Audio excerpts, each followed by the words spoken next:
Hello दोस्तों, नमस्कार। मैं आरती शुक्ला आप सभी के बीच एक नाच गीत लेके आप लोग को अच्छा लाइक कमेंट करके ज़रूर आना। बहुत चटकदार गीत है, एक बार आप लोग ज़रूर सुनिएगा प्लीज़ दोस्तों।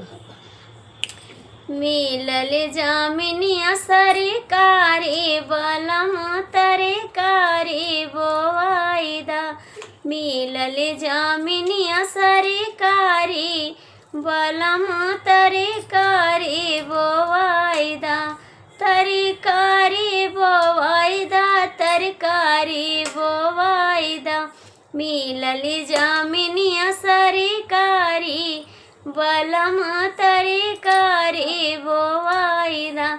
आधे में आलू गोभी बोवाईदा, आधे में आलू गोभी बोवाईदा, आधे में रखब फुलवारी बलम तरकारी बोवाईदा, आधे में रखब फुलवारी बलम तरकारी बोवाईदा, मिलल जामिनिया सरकारी बलम तरकारी बोवाईदा।